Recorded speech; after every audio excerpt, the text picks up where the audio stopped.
بسم الله الرحمن الرحيم الحمد لله والصلاة والسلام على رسول الله وعلى آله وصحبه ومن والاه إلى يوم الدين وأشهد أن لا إله إلا الله وحده لا شريك له وأشهد أن سيدنا ومولانا محمدًا عبد الله ورسوله صلى الله تعالى عليه وعلى آله وأصحابه وبارك وسلم تسليما كثيرا كثيرا أما بعد. Mes frères et sœurs, assalamu alaikum wa rahmatullahi wa barakatuh.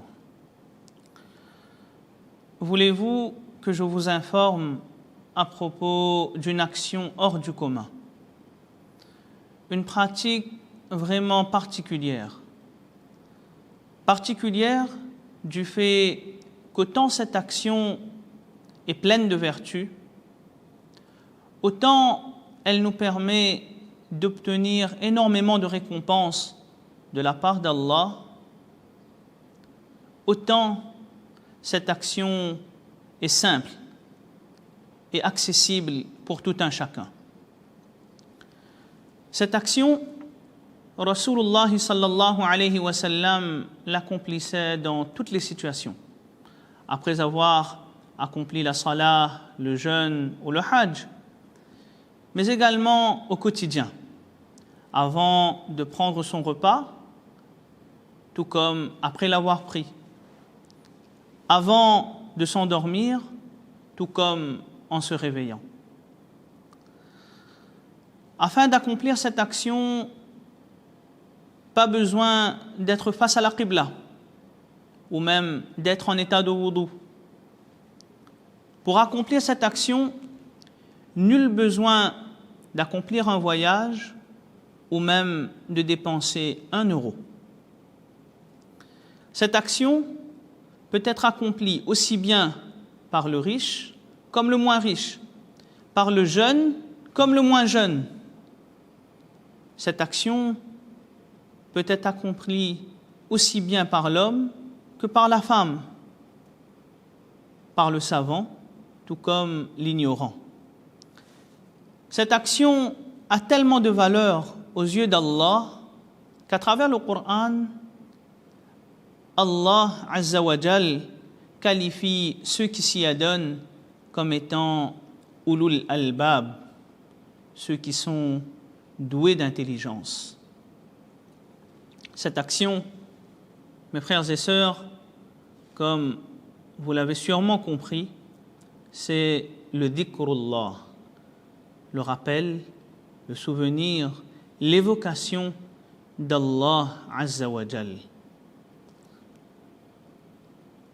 Dans un hadith, Rasulullah sallallahu alayhi wa sallam nous dit Ad-dunya mal'ouna, que tout ce qui est présent dans ce monde est amené à périr, si ce n'est 4 choses.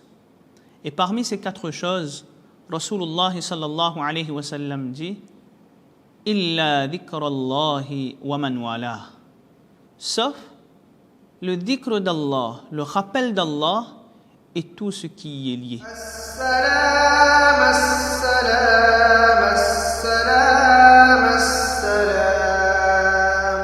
Si nous nous penchons vers le Coran, la parole d'Allah, nous verrons que le dhikr représente le seul a'mal, la seule pratique qu'Allah nous demande d'accomplir en abondance. Dans la sourate Al-Ahzab, Allah subhanahu wa ta'ala s'adresse à nous en ces termes. Ya ayyuhalladhina amanu dhkurullaha dhikran kathira. Ô vous qui avez cru, souvenez-vous d'Allah en abondance. Et toujours dans la sourate Al-Ahzab, lorsqu'Allah subhanahu wa ta'ala cite les qualités d'un groupe de personnes pour qui Allah subhanahu wa ta'ala a promis la maghfira, le pardon, mais également ajran 'azima, une belle récompense, Allah subhanahu wa ta'ala déclare وَالذَّاكِرِينَ اللَّهَ كَثِيرًا وَالذَّاكِرَاتِ, ceux qui, parmi les hommes et les femmes, se souviennent abondamment d'Allah subhanahu wa ta'ala. À ce stade, une question peut arriver dans l'esprit de tout un chacun. Pourquoi cette spécificité pour le dhikr et non pour des actions comme la salah, le jeûne ou le hajj qui représentent des piliers fondamentaux de notre dîn?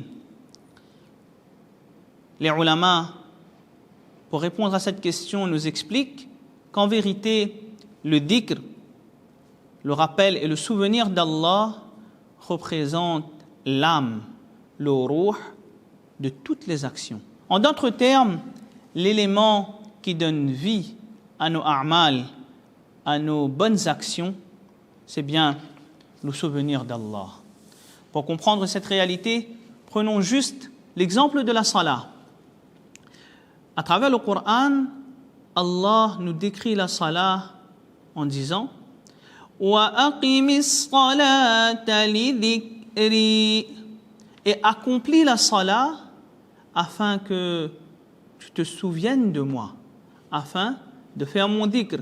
Et dans un autre passage, Allah déclare Inna as-salata tanha 'anil fahsha'i wal munkar wa la dhikrullahi akbar. Certes, la salah, la prière, protège du turpitude et du blâmable, et le rappel d'Allah est certes ce qu'il y a de plus grand. Assalam, assalam, assalam, assalam. Une fois, un compagnon radiyallahu anhu qui lui avait demandé une pratique religieuse à laquelle il pourrait s'attacher fermement, Rasulullah sallallahu alayhi wa sallam a répondu « Garde ta langue continuellement trempée dans le dhikrullah. » Et pour ce qui est de sa pratique personnelle concernant le dhikr, il suffit seulement de prendre un livre de dua où nous verrons qu'à chaque action de sa vie, au quotidien, Rasulullah sallallahu alayhi wa sallam accomplissait le dhikr, s'adonnait au rappel d'Allah subhanahu wa ta'ala. Et ce n'est pas tout. Rasulullah sallallahu alayhi wa sallam avait également l'habitude de faire un nombre considérable de tasbih au quotidien, tout au long de la journée. Dans un hadith, Rasulullah sallallahu alayhi wa sallam affirme que lui-même faisait istighfar une centaine de fois quotidiennement. Assalam, assalam, assalam, assalam.